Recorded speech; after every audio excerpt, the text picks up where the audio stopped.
I'm sitting here with the president of Orania, a safe haven for Afrikaners here in South Africa, Carl Boshoff.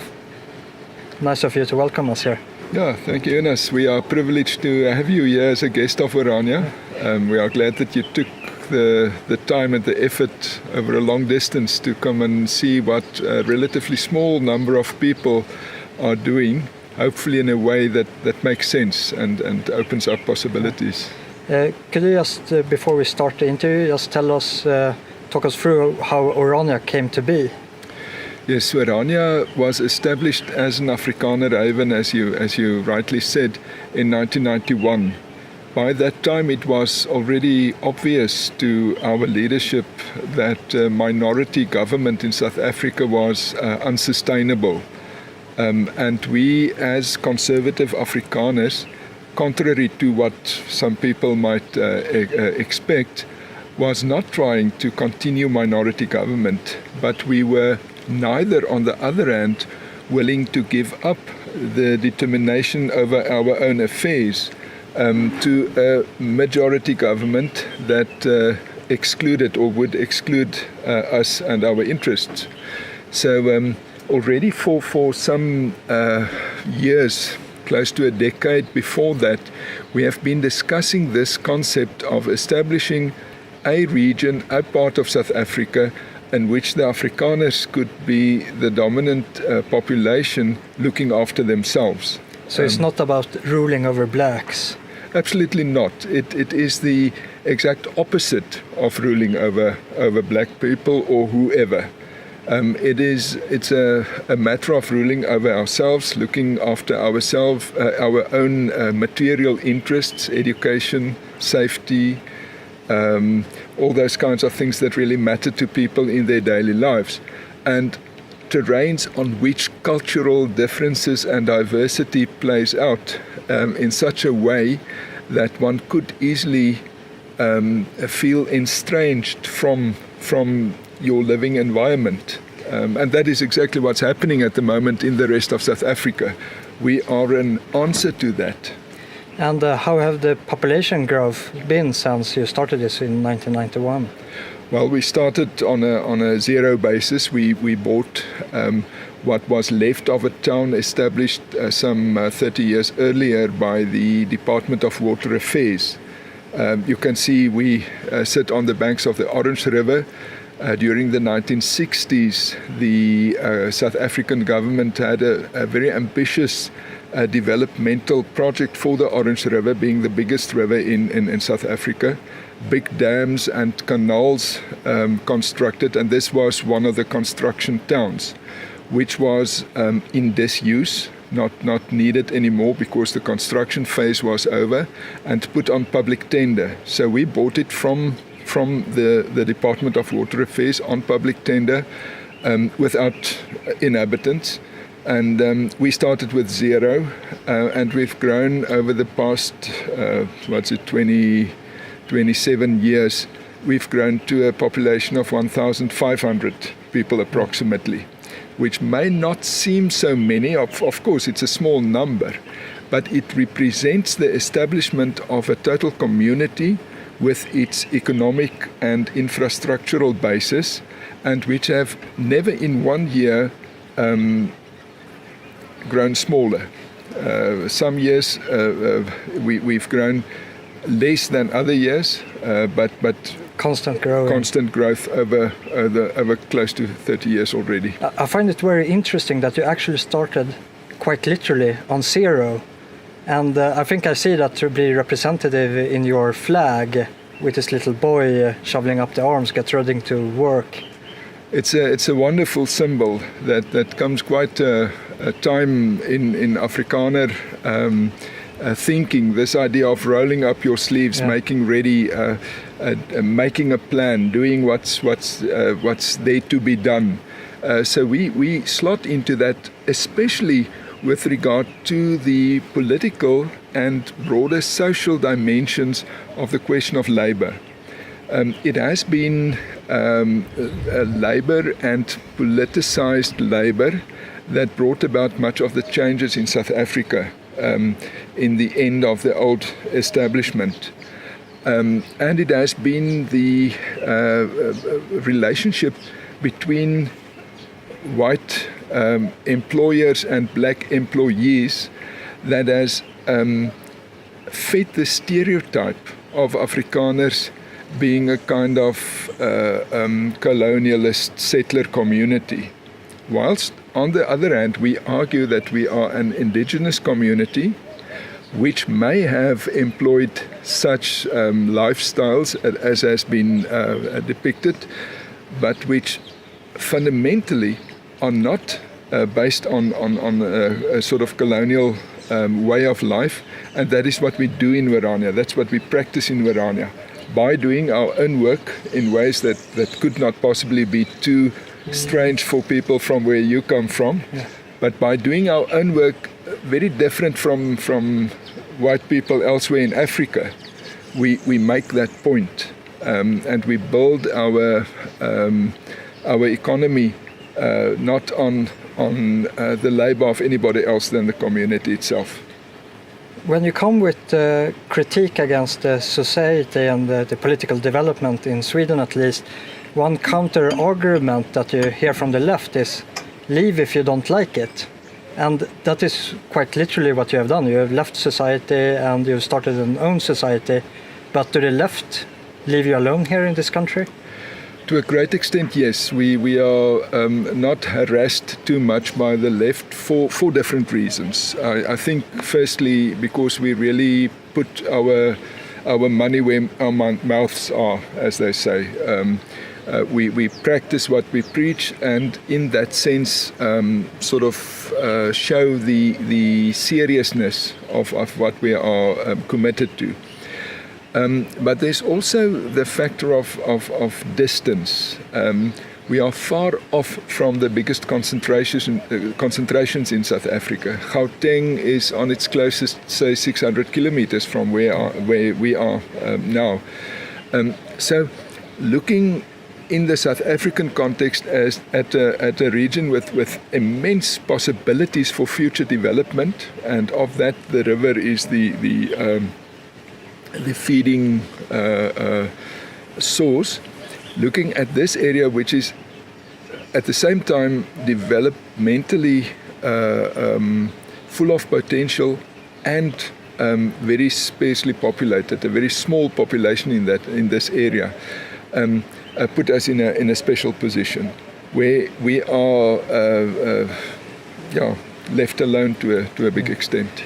You mentioned Gauteng, and me and my crew just arrived from there, and when we're driving around there, because you can't walk around in those areas, you see all these houses with electrical fences and barbed wire. But here in Orania you can actually walk around, and you don't even have a fence around the houses. Not around the town as well. That's the sort of demographic side of safety. A relatively homogeneous society like that in Warania, which is not divided along racial or ethnic lines, coexisting with economic differences and all those types of difficulties that is present in the broader South Africa, makes it possible to build a safe and a secure community. Because just on our way to this interview, I saw a lot of children playing out on the street, and I never saw it anywhere else in South Africa. It's a tragedy, because that's the way children should live. That's the way children should grow up. I would say that there are places in South Africa where you would find it, and especially it would be the rural, more traditional communities, mainly black communities in South Africa. The examples exist, but they are not within the sort of spotlight of South African politics. South African politics had the effect over the past years of really deharmonizing relations in South Africa.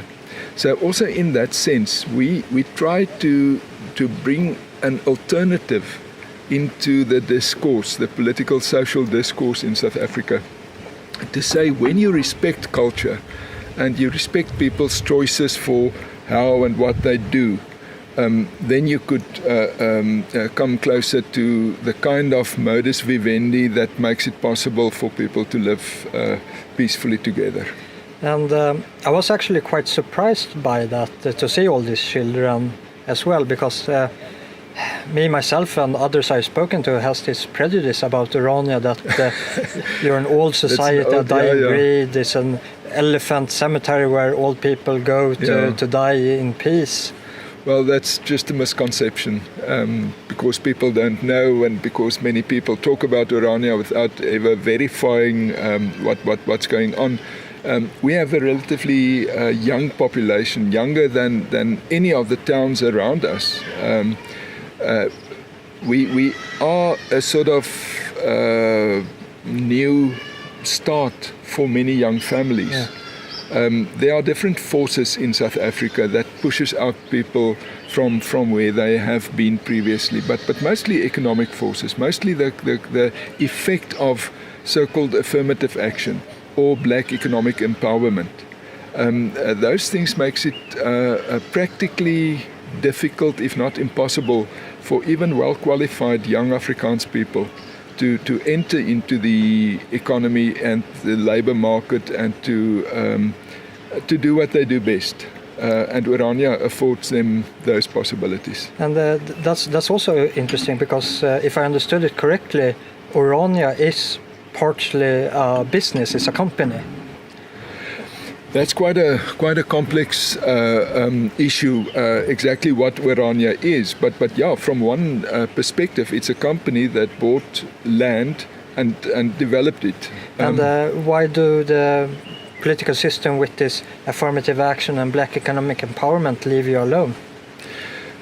Because we are in every different case under the sort of level where it kicks in. It's always the bigger corporations or companies that are subjected to black economic empowerment, and all our individual companies and businesses are smaller than that. That's one part of it. Another part of it is that in many senses, not only black economic empowerment, but also in many other political senses, we need and we do always take sort of preventative steps, preventative diplomacy, if you would call that. Staying in close contact with political parties, even those parties which we do not necessarily support, governing parties, being in close contact, explaining what we are doing, having people understand that it's a constructive and not a destructive force in the broader society, and that there's no need to harass us. Because what you are doing is building up a parallel structure to the South African system. Yes. Are you being recognized as a legitimate unit by the ANC government? We are recognized in some of the most important senses. We are recognized practically by more than one South African president previously visiting Urania. Mr. Mandela visited Urania in 1997. Mr. Zuma even visited Urania in 2009. Maybe the new President Ramaphosa will sometime visit Urania. But maybe the most important part of it is that since the inception of the new South Africa, 1993, 94 with the elections, 95 with the finalization of the constitution, the concept of self-determination and a Volksstaat was discussed. And the same question was put to Afrikaner representatives every time. Show us the animal. How does it look? How does it work? What is it? You are talking about this thing, but it doesn't exist anywhere. So we are giving that answer. We say it may be small, but it exists. And what's more, it's successful. It works. You could look at it in practice, as it's going on in Urania.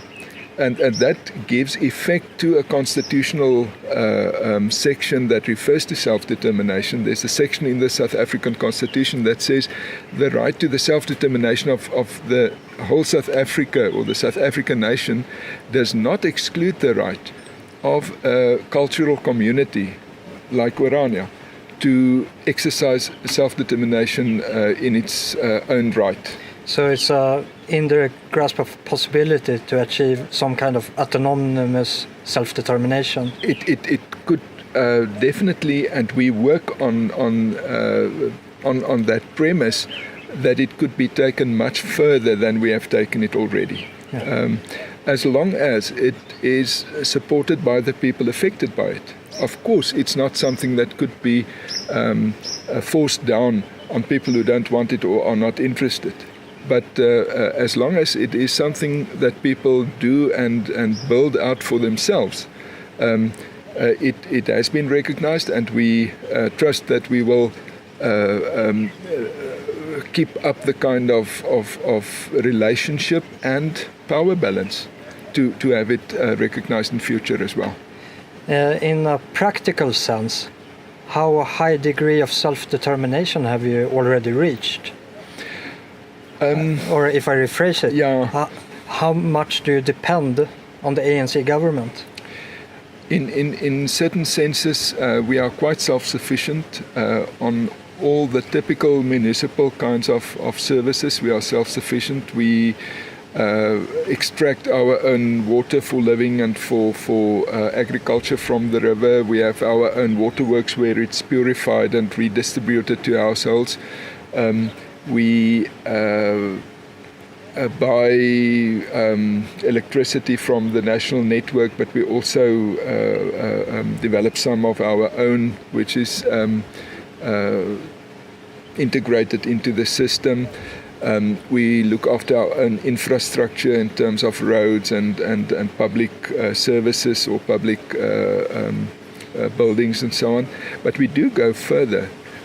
In terms of the integration of new inhabitants in Orania, in terms of even to a certain level justicial responsibilities, handling questions of dispute between inhabitants or citizens of Orania, and disciplinary measures when that is necessary. So there's definitely a part that speaks to the legislative arm of government or part of government, the executive as well as the justicial part. And you also have a parallel monetary system with your own currency. That's very important to us. It's a parallel system which is on a one-to-one basis with the South African rand, and which is viewed by the South African Central Bank as just a sort of symbolic replacement. So it's acceptable from the government for you to actually use the euro? Yes, it's quite accepted to use it. The rationale behind it is not to exclude the use of the South African rand. That would land us in a difficult position in terms of legislation regarding the monetary system, but to promote spending in the local sphere. It promotes local spending on goods and services that people could just as well maybe buy from outside. They tend, when they've got local money in their hand, to spend it locally, and that has to the effect that there's more and more circulation of the same money in the community, which grows the local community. That's part of it. Another part is, of course, the question of symbolism, that people are proud to use it and that it's a way to express your identity. The ora, which include the boy with the on the flag. On the flag, yeah. It's part of it. Other symbols as well, and then there's a very interesting sort of windfall to that. Many people would buy an ora to take it home and show it to their friends, and they never return it. So that's a sort of financial gain for you. It's a gain for us, yeah. And what kind of other financial gain do you have? Do you produce any products? Do you export products? If someone overseas want to support your financial system, can they do so by trade or? Given our limited volume of production at the moment, trade is not our easiest way of support. Although we would have liked that, we've got an amount of agricultural produce, but also more, would we say, information technology type of businesses. Well, let me say, we're sitting in the center of Orania's tourist surroundings. So tourism is definitely one way. That's one of the biggest areas of our economy. Another sector is agriculture and agricultural services. Another one is construction, just to make place for all the people who would like to move to Orania and settle in Orania. And then education is one of our big sectors, being in a sense an export product, by bringing children in to get education, but also by having a distance learning facility, which serve a lot of Afrikaner children outside Orania. But if people would like to support, it is possible to take up membership of the Orania movement. For overseas people? It's even for overseas people. We've got members in many European and other countries. So that is possible. And do you have a web page where you can sign up for this support membership? Orania.co.za. That's the South African postfix co.za, but orania.co.za takes you there. There's an English, but also Afrikaans, also Dutch and German introductions to what we do. So one could become a member. We've got a European bank account to which people could relate in terms of financial transactions. We are also thankful to, at times, be in a position to use donor money for social projects like social housing, but we also offer business investment opportunities by what we call the Groeifonds, a growth fund for Orania, in which people could invest and earn anything up to 8% return per year. Okay. And they can read about this on the orania.co.za. Orania.co.za. I will put a link in the description to this video as well. But you were talking about becoming a citizen. Is that the right term? Are you a citizen of Orania? Yes, we refer to ourselves in those terms because we have aspirations to be more than just another town. Okay. Our aspiration is to be the expression of Afrikaner self-determination. We are a people, a distinctive people with our history, and in our history we've had this republican aspiration to be free, to rule over ourselves, and of course that implies citizenship or membership of the community. So what is the procedure to become a citizen? It's not very difficult. One makes contact with the town offices, get a form which you fill out with your personal particulars, your South African identity number. We look at... You need to be South African. No, you do not need to. It could be a different identity as well. In fact, we have people from mainly Germany that has settled in Orania, but also Dutch people or Afrikaners sometimes coming back from America or the Netherlands. It need not be, but what we do in that sense is we establish who you are and where you come from as a matter of security as well. Need much of the same sort of information that you would need to get a visa to visit somewhere. And then there's a personal interaction. When you move to Orania, you meet with a committee of the council, and and there's an orientation program to put you into the broader picture, and that's it. Then And within this procedure, what is the requirement of becoming a citizen? If you are an Afrikaner, we view it as obvious that unless there's some problem, citizenship would be available to you. If you're not an Afrikaner, it's important to say that we are basically a Christian and Afrikaans-speaking community, which means you have to be at peace with that and would want to assimilate with the Afrikaner people. So in that sense, take up the culture of Afrikaners. You said it was an interview with a committee. That's right, yes. How do you elect your committee? If we regard Orania's political system, what is it? What is the Volksraad and the committee? In this case, the committee is appointed by an annual gathering of citizens, and a panel from the committee would congregate once a week for new people wanting to move here. And it's a sort of basic interview regarding two important questions. Do you share the aspirations of this community? If you don't, well, it doesn't make much sense to move here. Do you share it? Do you understand much of it? And what are you going to make a living of? Because we don't have a social sort of safety net that could look after you. Anybody living in Orania is looking after themselves in whichever way. But those are, in a sense, the two questions. Do you understand and support what you are about to do, and do you have the means to do it?